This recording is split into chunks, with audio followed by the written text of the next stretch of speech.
If your view of the world is an eternal struggle between good and evil, and if someone doesn't agree with you, it's an offensive thing to you, and you view this as a violent action.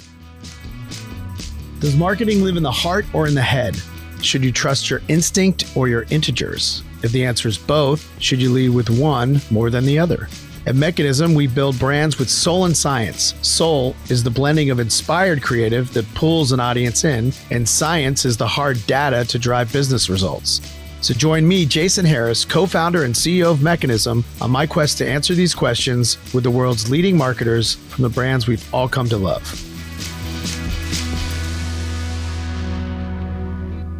The marketing and business guru Seth Godin has said marketing is no longer about the stuff you make, but about the stories you tell. Today on the podcast, we're talking about something different, and it's a sensitive subject. But after seeing Ido Aharoni speak at the Harvard Club, it felt like the right time to have a difficult conversation. Ido is an experienced practitioner in the field of non-product branding and positioning. He's also a university-level lecturer in the field of international relations, emphasis on new diplomacy and nation branding. Ido Aharoni has also worked on a global branding campaign for the state of Israel. Ido is skilled in marketing and the positioning of places, issues, and crisis management. He also understands deeply public speaking, political comms, and strategy. Today's conversation is not a history lesson on the Israeli-Palestinian conflict, and it's not even really about the Israel-Hamas war. We're not going to talk in detail about the political or humanitarian implications of the terrible violence that's happening right now. What we will talk about is how black and white thinking has led to a dramatic increase in anti-Semitism across the globe. And we'll learn how simple marketing principles used on social media with ill intent have helped spread misinformation and hate speech. And we'll also learn how information overload exhausts our brains and makes us even more susceptible to that misinformation. This conversation with Ido is insightful and important, and I think you will get as much value out of it as I did. All right, let's dive right in.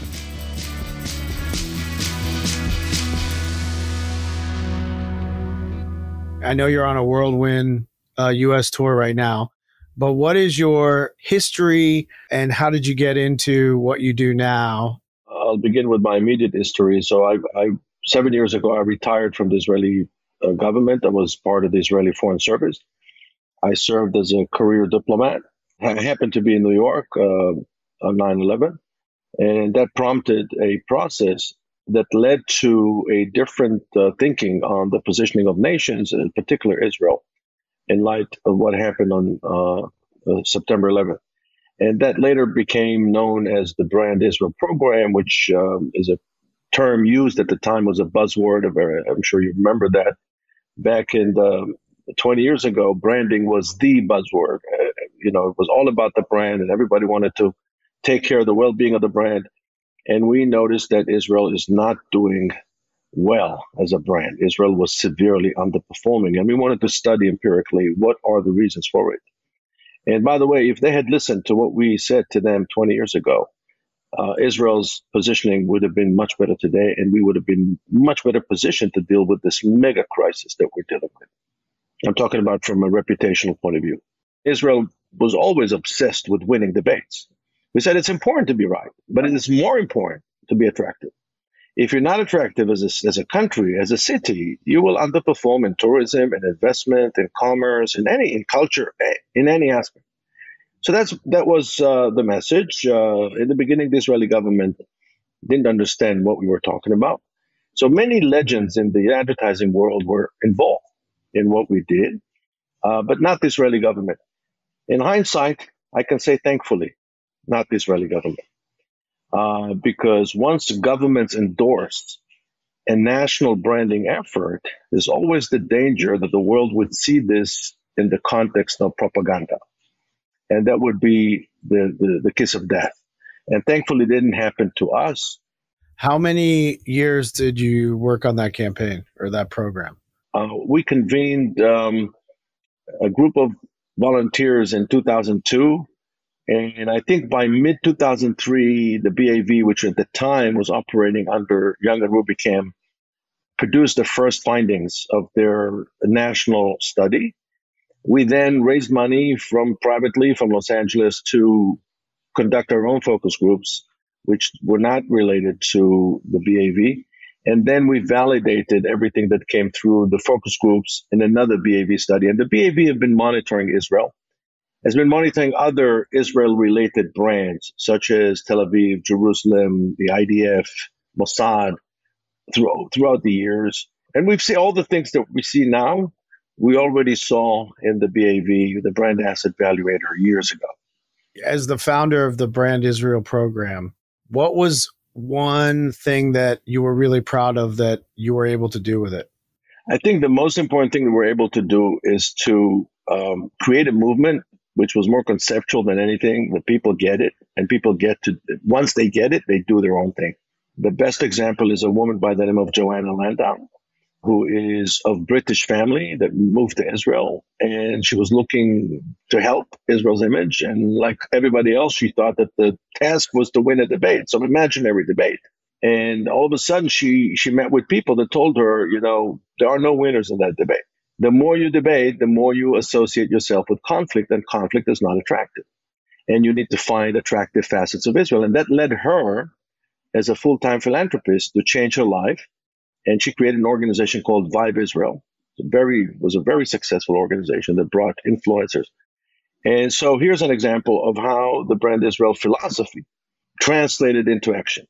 So let's talk about October 7th and the massacre.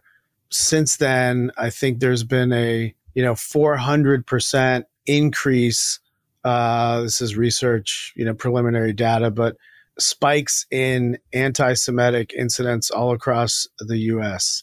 Tell me why you think that happened, the worst atrocity since the Holocaust on the Jewish people. Why did it create such a rise in anti-Semitism?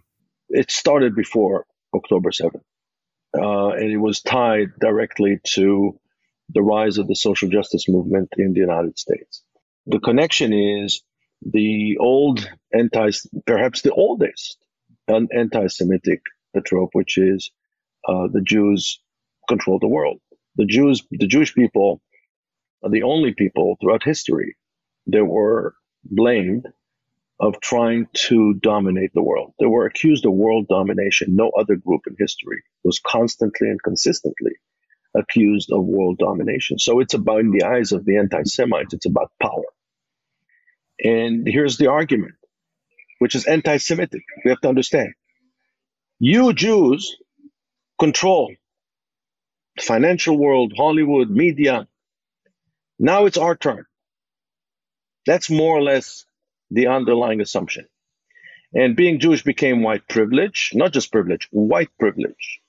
See, Jews like me, I'm considered white. Look at me. I'm considered white. And being Jews meant representing the establishment. Whereas in the old days, the Jews were always the hated other. We're no longer the other. We are the representative of the establishment. So much so that when in Hollywood they produce a museum about the history of the movie industry, they excluded the Jews.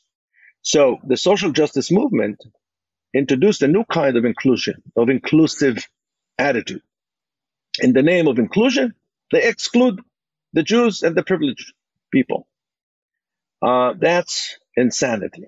That's the root cause of the current wave of anti-Semitism. And there's an excellent article in Tablet magazine called Vanishing about how Jews are being pushed out of positions of power. Again, in the name of diversity. In the name of inclusion, they exclude the Jews because being Jewish is white privilege.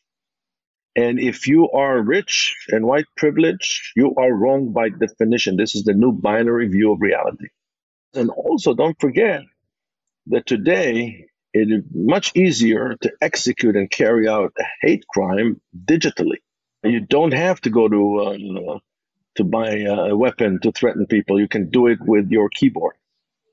So we're in the eye of the storm right now, coming off of October 7th, and there's rallies, pro-Israel, pro-Jewish rallies, there's anti-Semitic rallies, there's pro-Palestinian rallies. Like if you were talking to someone in the U.S. who doesn't have all that history or is maybe a younger person, how would you explain what's happening right now in the eye of the storm? One of the dire implications of information overload is that we lost the ability to handle nuanced conversations. So everything is about simple solutions to highly complex problems. It's about hashtags and so on. So we all know that. How does that translate into the Israeli-Palestinian conflict? So the first thing and most important thing, and perhaps the only thing the uninformed and uninterested audiences should know, is that Hamas has nothing to do with the Palestinian national aspirations. Hamas is a jihadist, Islamist organization that wants to go take us back to the old days of Islamic rule. It's a death cult in many ways. It's about death. Everything is about death. And in the minds of people that see the world through a binary prism, that see the world as an eternal struggle between good and evil, oppressed and oppressors. When they look at Hamas, they say they're clearly part of the underdog. And because I'm a well-meaning liberal, and I'm always for the underdog, I must support Hamas. And they don't realize that they are supporting a deadly organization that is anti-Western, anti-American, and if they are actively supporting Hamas, they're actually violating the American law. And if they happen to be here on a student visa, that visa could be easily revoked because their support of Hamas is violation of their visa terms. And so these are all things they're not aware of because nobody told them that. What's in the Hamas charter? Because it's not just death to Jews. It's what else? Who else are they after?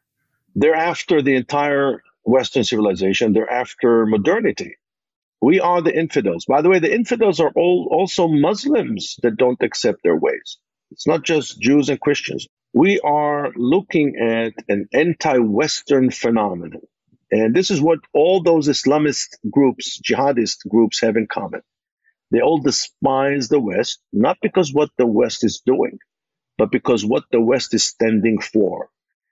They are about going back to the old days, ancient times, Islamic rule, where women are property. It's mind-boggling that you have queers for Palestine and feminists for Palestine and environmentalists for Palestine, and they have no idea what they're supporting.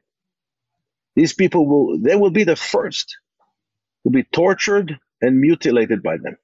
The notion that I am supporting the underdog and the notion that the underdog is always right and the notion that the underdog is not accountable is just a manifestation of a binary view of the world.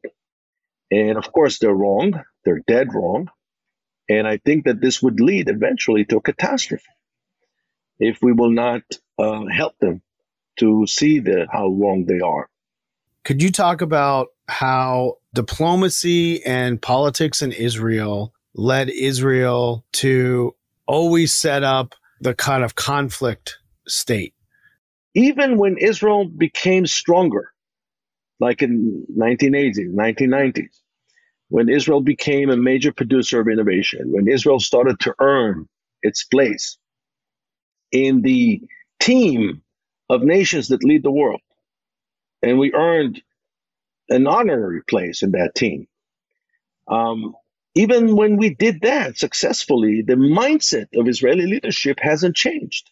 And they continue to talk about problems, only problems, therefore framing Israel in the context of problems. And they thought that they were doing Israel a service. The perfect example is Mr. Netanyahu himself, who constantly talks about Iran. In fact, he turned the issue of Iran into an issue that the world thinks is Israel's problems, whereas the reality is that Iran is not Israel's problem. It's the international community's problem. But Mr. Netanyahu created the misperception as if Iran is solely our problem. Iran is solely our enemy. And maybe because he didn't have the diplomatic skill to galvanize the international community around the issue of Iran. I don't know why he did that. But I can tell you for sure, I worked with other Israeli leaders, and they all spoke about Iran privately. They all pushed for actions against Iran. None of them turned Iran into a public issue like he did. And I think that was an historical mistake, one of many mistakes that he made. When Bibi is talking about Israel, it's never just about Israel. It's always an opposing force versus sort of standing Israel, propping Israel up on its own. Exactly. So instead of building the brand, what they did, they created what we call in branding twinning. And twinning is when two brands occupy the very same market niche. And when one brand is making a move, it forces the other brand to respond. So if Coca-Cola is going to introduce a new flavor, rest assured Pepsi will respond. Okay. Or if Samsung will introduce a new feature, rest assured Apple will respond. Same things happens between nations. The thing is that Israel had no interest in elevating the Palestinians to the level of a twin. The Palestinians are not as strong as Israel. They're not, they don't have a big, robust economy behind them. They don't have a major army. We turned the Palestinian issue into an internationally celebrated issue because we constantly talked about it. Instead of simply doing things, we talked about it. We argued. We went on television. All those drama created the Palestinian brand. Like you are almost represented and defined by a single issue. Therefore, it's hard to talk about something else or stand for something else or have a different brand or mission or vision to the world. And is that what you think once we get out of this, confusion that we're in now? Do you think that's something that the Israeli government realizes or will learn? No. And the reason is because the conversation serves Israeli politicians domestically. The best example is to use the phrase that I heard the first time from my friend David Sable, that Israel has to decide whether it's a victor or a victim. So the reason why people hear both messages from us is because domestically we are victim, externally we're a victor. And you hear the same conflicting messages coming from the same Israeli leaders over the years, constantly. You also have to understand that building a brand, which I'm sure you know, is a long-term process. Sure. It's not about claiming credit. It's about working hard day in and day out, fortifying the well-being of the brand. And politicians are programmed differently. Politicians are programmed to work short-term and to claim credit for everything, even for things they never did. And so branding by nature stands against what they do as politicians. So I don't think that Israel will be able to figure it out. Tell me a little bit about how much social media has played a role in misinformation and propaganda that's happening now. When we hear young people on TikTok who don't have the history and they're just hearing about it, there's a real underground war happening for mind control. How that works and how it was started. So it's a combination of two things. The first is the inability, as I mentioned before, to handle nuance. The inability to handle complexity leads people to use platforms that provide them with a very condensed, short, abbreviated message. And then add to that the shortening attention span, which was proven scientifically. And that creates a deadly, toxic combination of people. And again, if your view of the world is an eternal struggle between good and evil, and if someone doesn't agree with you, it's an offensive thing to you. And you view this as a violent action. I mean, one of the frightening things about those kids that support Hamas, we think they support Hamas because they don't know how deadly Hamas is. They don't know how violent Hamas is. The scary thing is, I want you to think about it. What if they know exactly what Hamas is all about and they support it? In other words, what if we have 30 to 40% of the kids on campus in elite universities like Harvard and so on, they believe that the massacre of babies is a legitimate response to what they view as Israeli originated injustice against the Palestinians. Now, if you see the world that way, you understand how big of a problem we have in our hands. And the Israel-Gaza war exposed a crisis, deep crisis in the American higher learning system. There's no doubt in my mind that there's going to be a pushback from the political system, from other universities, from faculty members, from the students themselves, and from their parents, from the donors. There's going to be a big pushback. And the pushback will redefine and perhaps reshape the American educational system. What you're seeing are the byproducts of this toxic culture that says the world is very simple. No, the world is not simple. The world is actually very complex, and you better learn the complexity. But they're incapable of learning the complexity. You say it's the educational system in the U.S. Do you think is it a combination of that and, the advanced technology that terrorists have now where they infiltrate chat groups with messages and sort of brainwash people into thinking different ways? So they don't have to make you to think the different way. What they have to do is just doubt. Just plant a doubt, a seed of doubt. That's all they do. This is the Russian playbook, and before there was the Soviet playbook.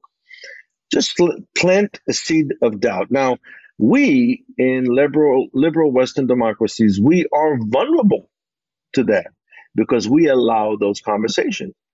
In authoritarian regimes, it allows them to actually have a much more firm grip of society through social media, but they're using the very same platforms to weaken us. And the way they weaken us is by planting the seeds of doubt and by causing chaos and instability. This is the playbook by Russia, by Iran, and so forth. The best example is the vaccinations. I will not be surprised if the entire anti-vaxxer idea comes from a foreign country that wants to harm American democracy. I will not be surprised because it's exactly the playbook. This is a textbook operation with the anti-vaxxers because the same people that oppose vaccine, they have no problem using other products based on scientific empirical examination. They have a problem with this vaccine because someone planted the idea in their minds that there is some conspiracy behind it. Someone is making money. Someone is using them as guinea pigs. Someone is hiding information from them. It's so easy to do. So that's what you don't need evidence. All you have to do is plant the doubt. You don't need anything. You just need to be creative and come up with ideas. And so it looks like that the anti-vaxxer movement is the work of a foreign entity to me. And believe me, I've been long enough in this business to say that. How do you combat that misinformation, that doubt setting, that playbook? How would you go about fighting that? Well, here, liberal democracies have to protect themselves. Unfortunately, most people don't understand that. The way you do it is, first of all, by heavily regulating the social media platforms, upholding them to the very same standards. You're upholding mainstream media, and you have to treat them all, from Facebook to Instagram to WhatsApp to TikTok and all the platforms, as advertising platforms. These are not social media. Is a fictitious term. There's nothing social about it. Facebook is no longer about bringing together people. This may be what they say to themselves, but it's a media company that sells advertising. That's what they do. And we are the products. We're not the consumers. We are the products. And so they have to be heavily regulated. And then introducing authentication technologies. Hopefully AI will play a positive role here and not a negative role. And because we need a verification and authentication technologies to be put in place so that people know whether the information that they received was played with, doctored with, re-edited, and so on. And lastly, we need to educate our children to maintain what we call informational distancing, which is limiting the access of our children to screen time in general, but more specific to the number of resources that they are exposed to. Just as during COVID, we maintained social distancing, we need to maintain informational distancing and limit ourselves only to a very short number of resources that we rely on and that we trust. Do you think those standards in social media are coming? If they will not come, social media has the potential to practically destroy the social fabric of Western societies. It will not be as bad in authoritarian countries, but it will be devastating in the United States and other open, pluralistic, democratic countries. And you know, there's a point where you say, I need to protect myself from the very liberties that I grant. What do you think the average person can do in the U.S. to fight against the rise of hate? Reach out to each other. Reach out means be kind, show interest in the other, communicate with the other, and don't assume that if someone disagrees with you, they are the enemy by definition. You know, President Biden did the greatest thing when he came to Israel, and he said to the Israelis, "You're not alone." And it is such a simple sentence, but it's such a profound sentence. Even now, when I say this to you, I get emotional myself. We said, "You're not alone." And that's what the Israelis needed to hear. And it was so simple to do, and it was so effective. Do you have a favorite quote or mantra that you always think about or you always come back to? Yes. And I know it's a cliche, but Albert Einstein always highlighted imagination over everything else, over anything else. Imagination is more important than knowledge, and I can prove it every day in my work. And do you feel like in a world where it seems more divided than ever right now, how do you stay inspired? Do you see a time in the future when the world comes together and is united? Because it seems to be going the other way.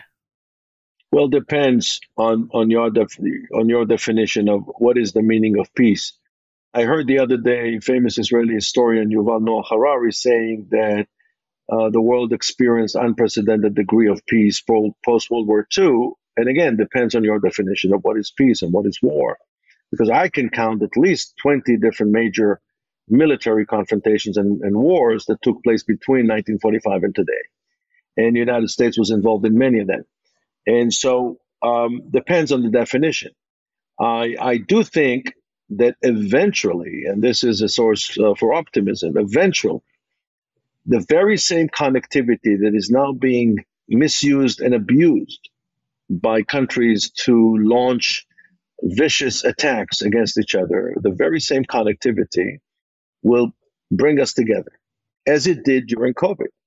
And maybe COVID is now, a distant memory for many people, but during COVID, we were brought together by technology. And we were able to function thanks to technology and thanks to that very technical connectivity. And I think the way humanity functioned during COVID gives us a reason for optimism in the future. The only thing is that we need to regulate that space. And we need to protect ourselves from ourselves. I love that. Protect ourselves from ourselves. Well, thank you for educating the listeners. Thank you for always being inspirational and taking some time out of your U.S. tour to speak with us. We really appreciate it. And we're all fighters against hate. And thanks for being with us and giving us your wisdom. Thank you, Jason, for all the great work you and your buddies do on behalf of humanity and society. And thank you for attending my Harvard Club event. I really appreciate that. Thanks so much for listening to Soul and Science, and we'll see you next week. Soul and Science is a Mechanism podcast produced by Maggie Bowles, Brian Tillotson, Grace Robert, and Lily Jablonski. The show is edited by Daniel Ferreira, with theme music by Kyle Merritt. And I'm your host, Jason Harris.